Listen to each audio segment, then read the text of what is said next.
Heads up.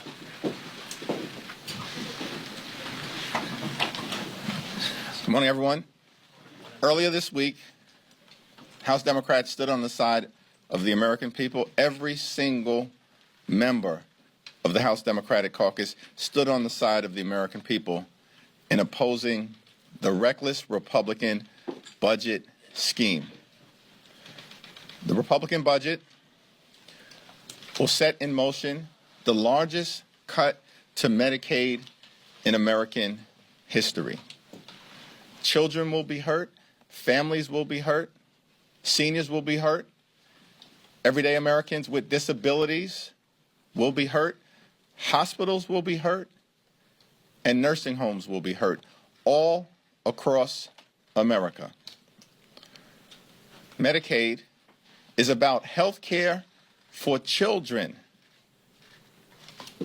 Medicaid is about medical care for people with disabilities. And Medicaid is about nursing home care for older Americans who are trying to live out their golden years with the respect and dignity that they deserve. Democrats will continue to stand on the side of the American people and stand against the reckless Republican budget that will end Medicaid as we know it, dramatically cut nutritional assistance for children, families, and veterans. And we will continue to stand up on behalf of the American people and against the far-right extremism that is being unleashed on the American people by Donald Trump, Elon Musk, and House Republicans. Questions? Leader, good to see you.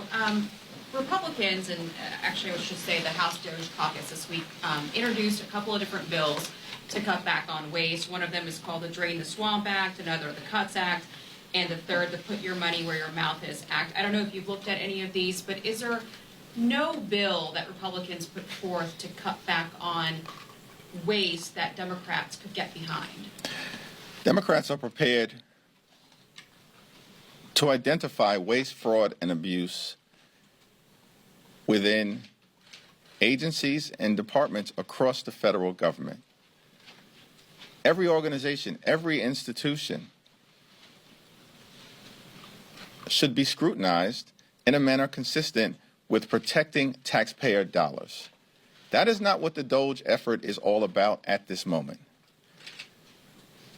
Elon Musk and the Doge minions that have been unleashed on the American people are actually stealing taxpayer data and stealing taxpayer money. Why does Elon Musk need access to the names, addresses, Social Security numbers, birth dates, and bank account information of the American people? He does not need access to it. And why is he seeking it? The House will continue to work hard to block him, and the courts need to continue to block him as well. Elon Musk has about $8 million in federal contracts per day. Per day. The average Social Security recipient in this country receives $65 per day. If Elon Musk and House Republicans are interested in identifying waste, fraud, and abuse, start with his contracts. If this was really a serious effort. But sir, I'm not talking about Elon Musk. I'm actually just talking about the Doge caucus, and there are some Democrats that are trying to also work with Republicans. For example, this one bill would ask lawmakers to cut their congressional offices by $100,000 over the course of a year. Does that sound like something? I have not been briefed on any of these bills. Any effort, for the reasons I just articulated, led by Elon Musk in terms of the Trump administration, and Marjorie Taylor Greene in the House of Representatives, who chairs the Doge subcommittee on oversight, are not serious. It's not serious. You put Marjorie Taylor Greene in charge of the effort, it's not serious. Leader Jeffries, you said in a statement this morning that any spending agreement has to protect the administration of Social Security benefits. Could you please elaborate on what you're asking for there? Our position in terms of the budget and any agreement that we reach in connection with the American people has to protect Social Security, Medicare, Medicaid, veterans benefits, the nutritional assistance provided to children and families all across America,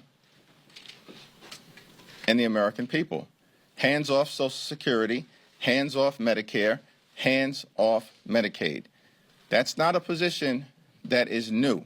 It's a position that House Democrats articulated from the very beginning of this Congress on January 3rd when I spoke on the House floor. Are you saying you want a moratorium on layoffs at the Social Security Administration? My statement speaks for itself. Thank you, Mr. Leader.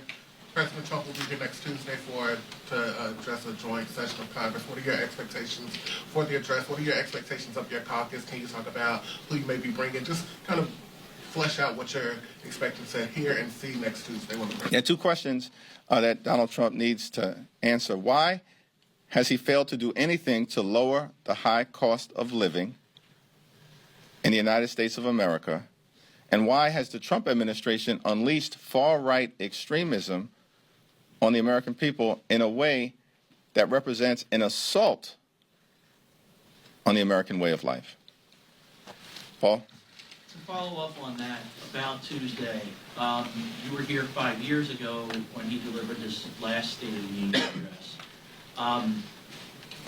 If it's a similar... I've forgotten it, by the way. You're welcome for reminding you.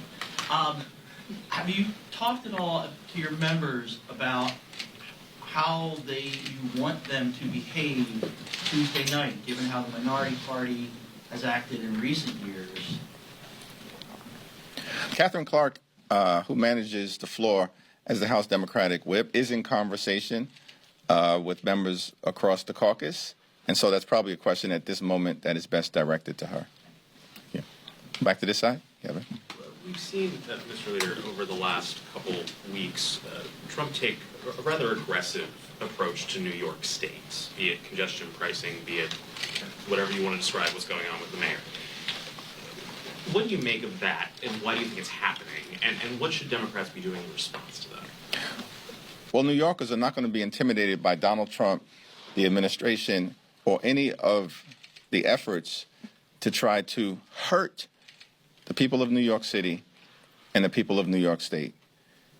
Governor Hochul and Tish James and the congressional delegation, both in the Senate and in the House, will continue to aggressively push back against any efforts initiated by Donald Trump, the Department of Justice, the Department of Homeland Security, or other aspects of the Trump administration to hurt the people we represent. We will not be intimidated, and we will continue to push back forcefully. Leader Jeffries, Speaker Johnson has made it clear that a CR is necessary to avoid a government shutdown on March 14th. How has conversations been like between the two offices? He previously said that you guys have added or introduced things that would be pretty much a non-starter, like limiting the powers of the executive branch. What are those conversations like? Are you at the table?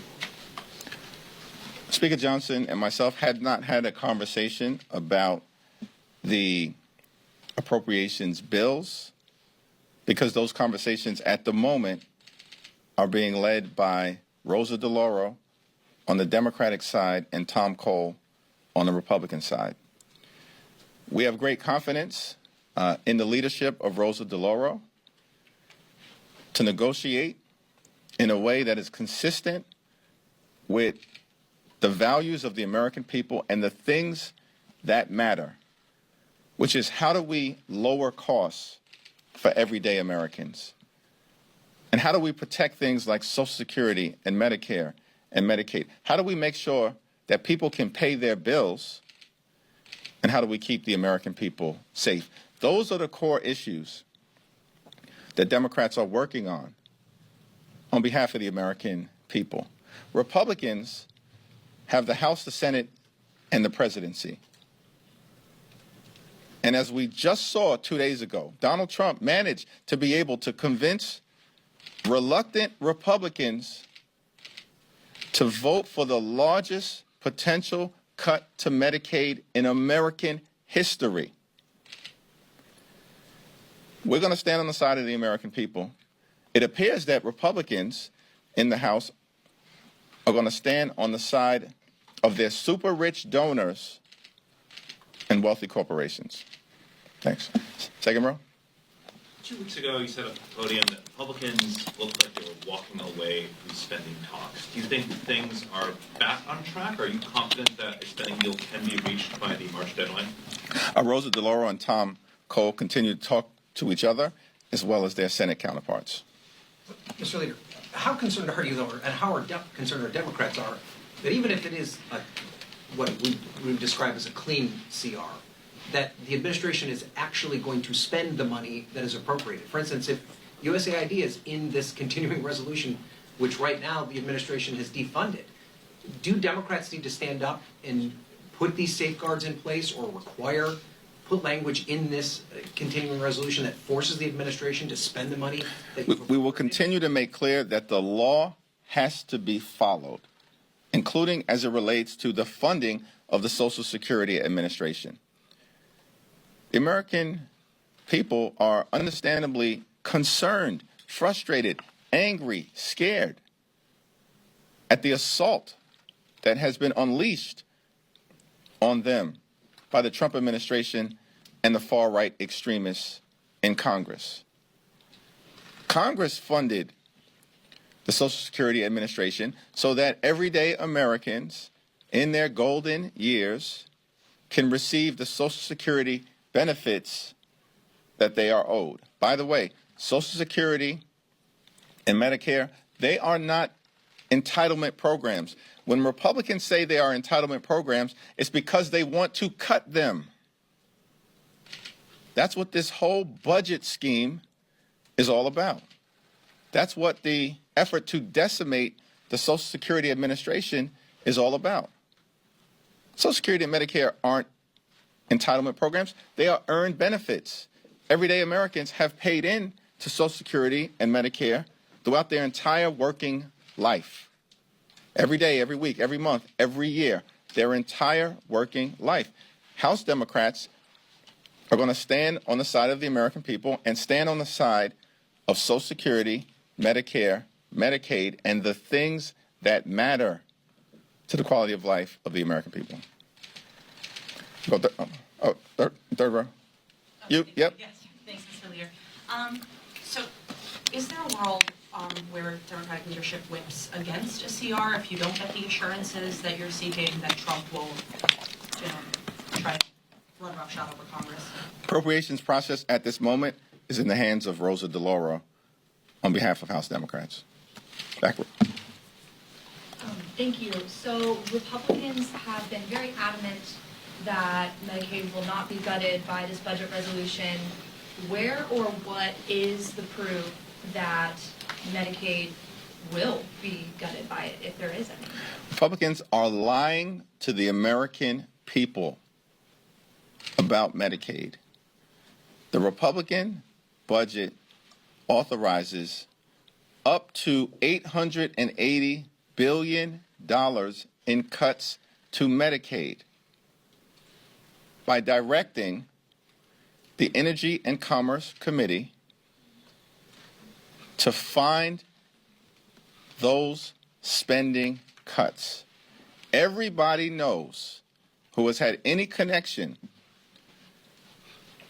to the congressional budget that if you are directing the Energy and Commerce Committee to find up to $880 billion, if not more, in spending cuts, that means Medicaid. That will hurt children, hurt families, hurt everyday Americans with disabilities, and hurt seniors. I can't say it any other way. Republicans are lying. Prove me wrong. There's nothing more that I would like better, that we as House Democrats would like better, than for Republicans to prove us wrong, that they are not planning to cut Medicaid.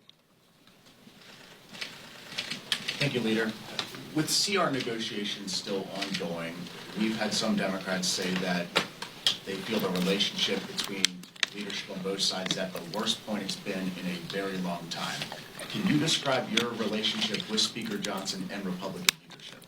Rosa DeLauro continues to lead the appropriations discussions on behalf of House Democrats. She's at the table. She's got a working relationship with Tom Cole, and let's see how those negotiations proceed. But are you worried that the Democrats will work with Republicans to keep the government open? Republicans have a responsibility to fund the government in a manner that meets the needs of the American people. We are going to continue to work hard to ensure that any spending agreement that is reached ultimately looks out for the health, the safety, the national security, and the economic well-being of the American people. We're focused on the core issues that matter, focused on the economy, focused on affordability, focused on the housing crisis that exists in the United States of America, focused on the fact that under the Trump administration, costs haven't gone down, they've gone up. Inflation is going up. What happened to lower grocery prices on day one? All right. Last two questions. Some Republicans frustrated over the talks right now have mentioned a year-long CR. Where do you see where Democrats stand on that in your viewpoint, not DeLauro's? And when do you step in when negotiations with DeLauro do not get as far as you'd hope when it comes to March 14th? The negotiations are ongoing at this moment, led by Congresswoman Rosa DeLauro. In terms of any subsequent consideration of a year-long continuing resolution, that's a conversation that we'll have at the appropriate moment with the entirety of the House Democratic Caucus. Thank you, Mr. Leader. Can you just address more broadly sort of 2 points here? One, the President is coming next week to deliver the joint address, and I'm wondering what kind of response you expect from your side of the aisle. And secondly, can you just address the sort of conversation out there in the country among some Democrats, some progressive activists, who are just clamoring for their party to sort of do more at this moment, not just Tuesday, but writ large against what they see as, some see as an overreach, from the White House, and just a lot more than maybe voters might have been expecting. It's not just an overreach from the Trump administration. It's an aggressive overreach. It's a parade of horribles that the administration has unleashed on the American people. And we have to continue to push back aggressively in every way possible in defense of the American people. Push back in the Congress, just like we did as it relates to the reckless Republican budget. We had members like Brittany Pedersen with her newborn baby who left Colorado with her newborn baby, Sam, brought him to the Congress because she understood the importance of standing on the side of the American people. We have members like Kevin Mullen, who is battling an infection after knee surgery, who literally left the hospital, got on a plane from Northern California, traveled with his wife because she needed to change his IV on the plane in order to make sure that every single Democratic voice was in the Congress on behalf of the American people to push back against the reckless Republican budget that will hurt everyday Americans. We're going to continue to aggressively push back in the Congress.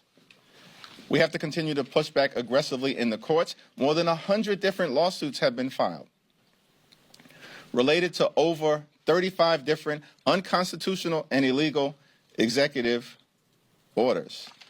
Trump administration is not winning in court they are losing in court, including most recently at the Supreme Court in a 7-2 decision. We know we can never trust Thomas and Alito to ever do the right thing. But the Trump administration just lost in court with respect to the Office of Special Counsel case in a 7-2 decision, and more will need to be done. And we'll continue to work with democracy reform groups as well as Democratic attorney generals to push back aggressively in court. And of course, we have to continue to push back aggressively in communities throughout America.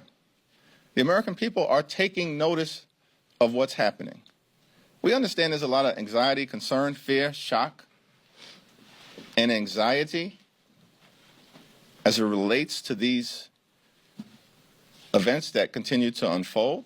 And House Democrats, of course, across the country, just like Brittany did, and just like Kevin Mullen did, will continue to rise to the occasion. Thank you. Thank you, Leader.